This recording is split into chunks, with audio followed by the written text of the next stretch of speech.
Hello, fellow crafty souls.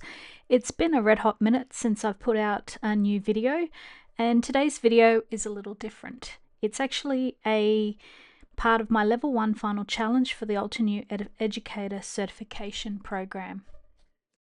So the ultimate goal of the final challenge was to create a masculine and feminine gift card set that had some design specifications required. The first specification required was that the cards had to be a minimum of 4 cards each in a masculine and feminine style. I then had the opportunity to choose a theme, and the theme I chose for my cards was birthday, because who doesn't need more birthday cards in their stash? So with the level 1 classes, we did many different types of styles, and for this final challenge we needed to pick 3 different styles. So I went with boutique style cards, let it shine, so be that glitter, gold foil, gold cardstock, etc., and stencils. Another component we had to use with our cards was recycled elements. So I chose to use recycled packaging. Now the last element for this gift collection of cards was to actually create a box to hold these cards in to give as a gift. Okay, let's begin with the feminine cards. So to start off, I decided to sketch out all of my ideas because I was making so many cards. I wanted to create my cohesion through my color scheme, and here's my 3 elements: the boutique, the shine, and the stencil. And then some ideas as to what I wanted to do with the designs, making some mask windows, using lots of white space, using the repetitive backgrounds, and then the single element idea, incorporating the stencils with some gold cardstock, and then doing some stenciling, hot foiling, and using the stencil rows. So I grabbed my color cube to get some color ideas that I could use for all 4 of my feminine cards. And it took me I must admit, it took me a couple of picks, and I finally got a colour scheme I liked, which was card number 37 out of the colour cube. So there's some beautiful pinks and purples all together. So I went into my Distress Oxide collection and I got Picked Raspberry, Kitsch Flamingo, Wilted Violet, Villainous Potion, and Seedless Preserves. So my first card, I'm going to do some masked windows, stamping the floral through the masked window and then colouring it in with the stencils. I also picked a sentiment from the floral set that I was using. So to begin with, I got some masking paper and some nesting circles, making it on a 80-pound card front, and I used the Fragrant Florals stamp and stencil set, and I'm going to use the You Don't Look a Day Over Fabulous sentiment from that. So it basically started out with cutting the circles out of the masking paper, and the masking paper was actually cut to the size of the card front to fill the whole panel, to protect the panel, so that the only elements that were seen from the complete stamp was through those circle windows.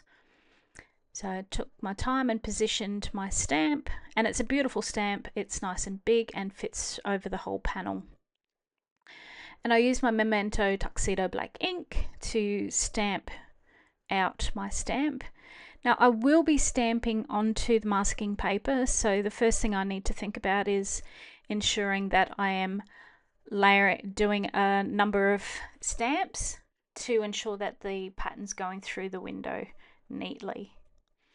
The second thing is to consider that the masking paper, the ink might be a little bit wet, so here I'm just blotting it off with some paper towel to ensure that when I start my stenciling, that I'm not going to be dragging wet ink from the masking paper. Now, when I'm initially stenciling, I sometimes struggle with my positioning of my stencils. So sometimes it takes me a hot minute to get the positioning right. But then once I do get it right, it's very, very quickly to go in and colour the stencil. Now, I couldn't specifically identify where the holes were, the circles that I die cut, so I coloured the whole stencil and the whole stamp. So there will be a large portion of that stamp that is stamped on the masking paper, and that will actually not exist on that white space on the card front once I'm finished. So just going through, and I just went through my pinks and purples, excuse me, to colour the flowers. And I always love the reveal, pulling a stencil off. It looks great already. And with the Distress Oxides, because it is opaque, you can't do that gradient shading as such, but you can layer like a darker colour on top of a lighter one, and it will actually block it out. Being opaque will cover it quite effectively. So I didn't take very much care and blended quite quickly. Obviously not as quick as what is playing on here, because I have sped this all up to go to ensure that we're not sitting here for the hour and a bit that it took me to do all of these cards. So this is actually showing in real time with the stenciling up, and now we're back to fast again. So yeah, just going through, and in between I was also cleaning off the stencil, removing some, especially the darker ink off the stencil, to ensure that I wasn't dragging that darker ink into the lighter ink. And just going through, and yeah, this stencil set's actually four separate stencils, layering stencils. So it colours different aspects of the flowers, and you can do all sorts of shading and things. But I just really went through and made sure that I was utilising all my pinks and purples, my wilted violet, to colour all the flowers. So this final stencil colours in the greenery and the centres of the flowers. So I pulled out a couple of greens out of my collection. I used squeezed lemonade for the centre of the flowers, and then twisted citron and a bit of mowed lawn, I think, as well I used, just to darken up the bases of the leaves. But the thing I really liked with using the Distress Oxides for stenciling, which is not something I traditionally do, is it gives that like watercolor wash look, due to the opacity of the ink itself. All right, so now comes the big reveal, taking off that panel, and look at that, beautiful. So that floral stamp is continuous from one circle window to the next, but my child just walked past and just distracted me. Sorry about that, just lost my train of thought. Without using up too much of that white space. So when I was stamping out the flower, I actually got a little bit of ink on the edge of the panel, which is why I've just cut a nice little gold strip. And then looking at the flowers, I decided to cut some gold circles to go around and frame the windows as such. And then I'm just mounting the sentiment with some foam tape, and I'm going to place that onto the front of the card panel. I don't know about you guys, but I always struggle with the backs of the tape. And then I also like to mount use my foam strips and then some glue to mount my panels. So just popping on my card front. And that's card number 1 done. So for card number 2, I'm going to do a continuous background. So I'm going to stamp out a pumpkin stamp onto some black cardstock, and I'm going to actually heat emboss it with some gold, antique gold ultra new embossing powder. So this is the One Go Sweet Pumpkin stamp and stencils, and this will actually fill the whole background.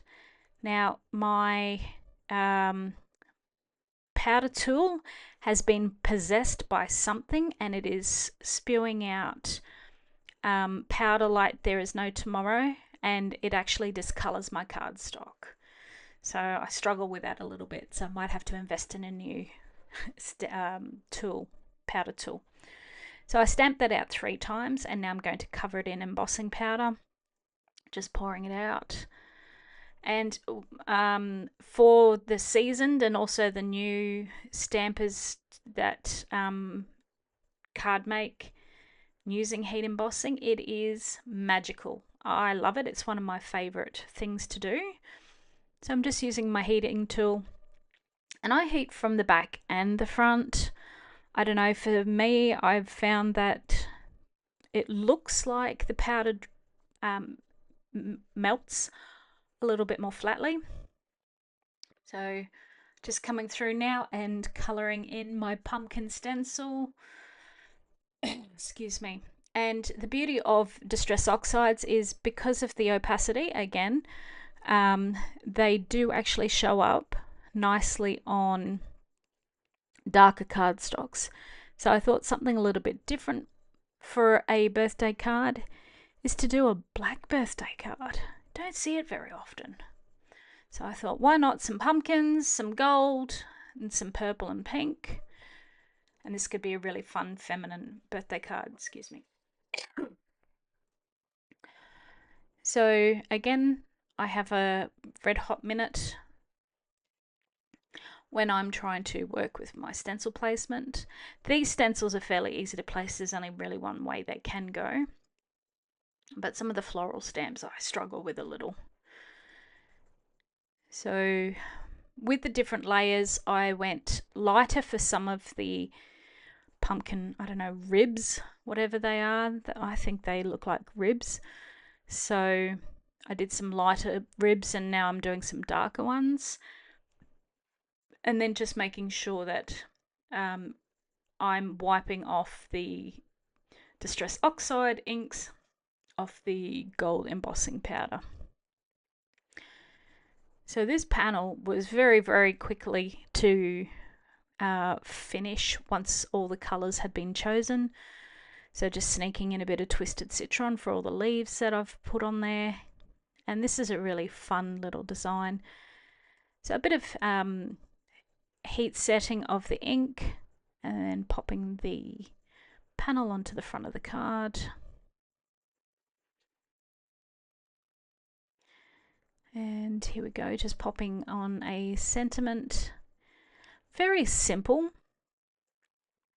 So for my third card, I was just doing a single element, and what I wanted to do was a focal panel through the middle of the card with 2 raised sides and gold cardstock strips up on the top and bottom, and having those white panels raised. So I'm using the Secret Garden layering stencil, and I've already pre-cut all my gold cardstock and everything, and setting it out. Now the Secret Garden stencil set's actually 7 stencils, and it's a beauty. And initially I started out doing the stencil, and I didn't refer to my insertion guide, which I've actually got positioned just to the top of my screen, out of view, to have a look at the placements, because I actually got it wrong initially and didn't shift the stencils around in the right way. So I had to remake the whole card panel, and I was already about 5 stencils deep at that point. So I was a bit disappointed about that. So with some of the flower centers, as you can see here, this is me actually stenciling in real time. Blending a bit of the pink over the green just to give it a more of a brownish tinge, and then moving on to my next stencil. So these cards come along beautifully, and they do happen quite quickly.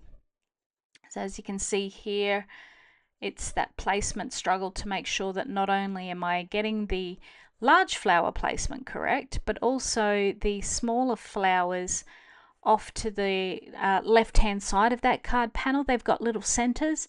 So it's just ensuring that those little centers are in the center of the flower shape. So you can see here that I get it in a minute. But I love my 9x12 sticky mat. I don't know how I stenciled before that without it. Yeah, it's just made such a difference to my stenciling. So going through and just doing all the different stencils, I was referring to the center of the packaging guide quite frequently just to ensure that I was getting the right sort of colors and things. And again, using the pinks and the purples, there's even a couple of cases where I use just the residue off the purple brush over pink flowers just to deepen up that color a little bit and give it some slight variation. And going through right to the Villainous Potion. And this stencil I love. It has like a really there's a Renaissance painter, a very impressionistic look, which I really like. And the Distress Oxides actually they make each layer stand out starkly rather than blending in. So it's something that I really like about this stencil, and I think it's beautiful. I've used this particular stencil a few times with watercolor paints, and actually watercolor painted through the stencil itself, which is again a different technique which can be used with this stencil, which I really enjoyed. So the beauty with these Altenew stencils is rather than giving you 7, 8, 9, 10 different stencils for each individual little bit, you can actually slide your stencils up and down, and there will be like a divider line and etchings of where the outlines of flowers to help with that placement and things. So as you can see, that one stencil, and I had it in one spot and then I've just shifted it up. So my guide all done, and now I'm just chopping out that middle panel. So that middle panel I cut to, I believe, 2.5 inches, and then my top and bottom panel were 1.5 inches each. So that gave me my 5.5 inch card size. And just gluing those gold cardstock strips onto those top and bottom panels, and I'll foam tape mount those panels just to ensure that they are going to stand up away from the card, have a bit of dimension as such. Sorry, I'm struggling with my words a bit tonight. Excuse me. So yeah, this is just I don't even have a particular brand of this particular foam tape that I use. It's just something I buy from a local large crafting store here in Cairns. And I find it works beautifully. The only thing is I do struggle a bit at times to actually get the backing off the tape. So I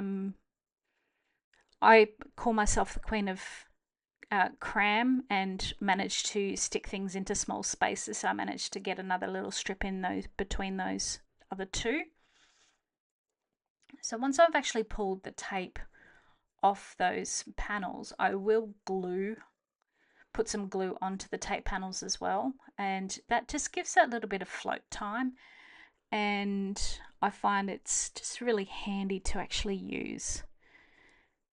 Oh, so yeah, there we go. Pop the glue on, and now just popping on that middle panel.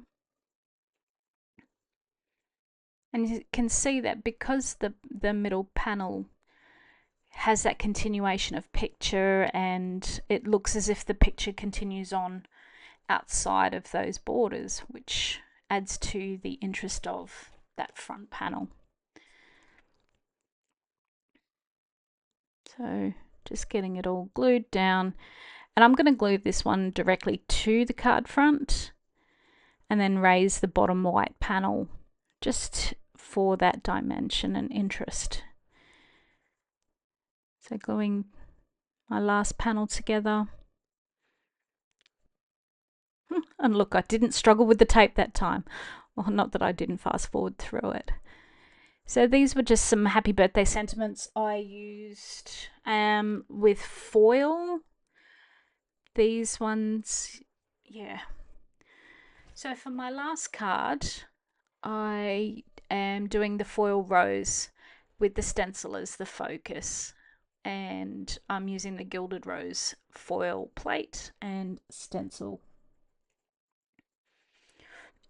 I love this Gilded Rose. It is just ginormous beauty. It's a whole card panel.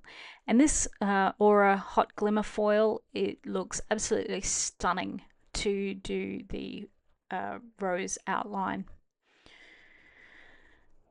So I like to do a bit of a hinge with my hot foil plate, and that allows me to place it down and keep it in place a little bit better, because I have a lot of not luck with my hot foil plate actually shifting. So my go press and foil system, and I've popped that through, and look at that, it's come out beautiful. And yeah, so the foiling and stenciling process is very, very quick, which is again nice. I think all in all it probably took me to make the 4 cards all together, don't know, it took me maybe 2 or 3 hours, and that was through a lot of distraction and not dedicated sit down and make all in one hit.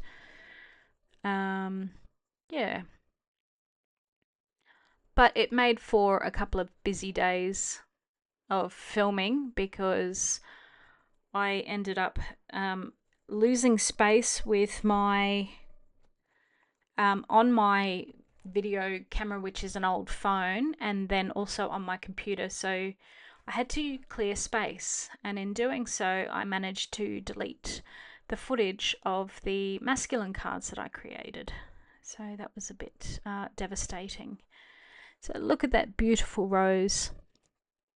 So some of the sentiments that I had hot foiled and made, and just going through, went through and made about 3 or 4 different sentiments. So I thought, while I had the hot foil machine out, I'll go through and make a heap of sentiments.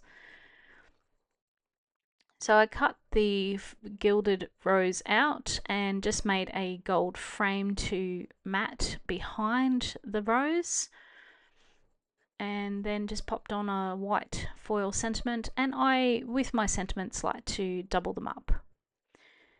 So then just mounting this all onto a card front, and nice and beautiful. So these are all 4 of the birthday cards that I've made for my ladies. My mask panels, my repetitive background, my single element as a focal point, and then my stencil focal point with the rose.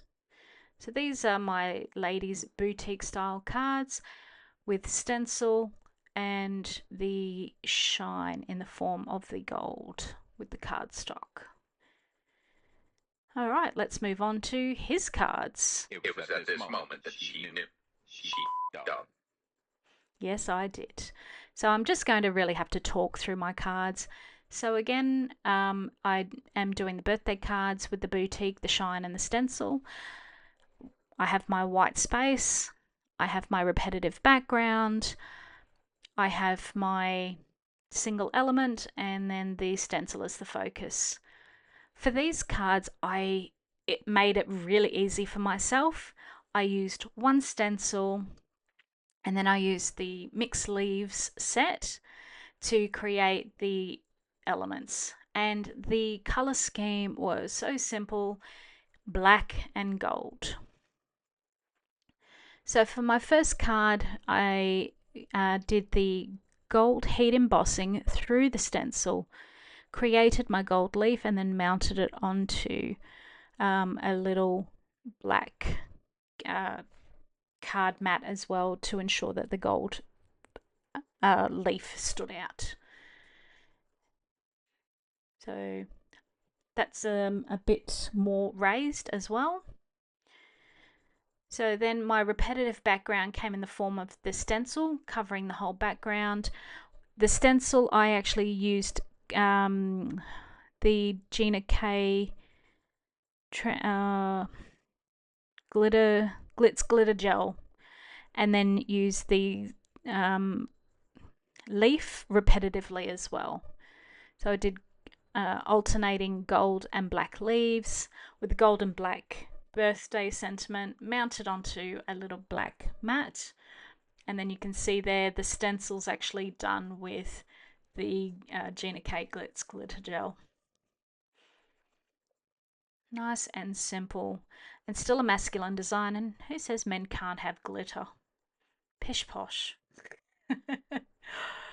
So for my third card element, I've got I masked the center section using this stencil, and then just use the single leaf element as well. So I masked out a rectangle in the center of the card panel, used black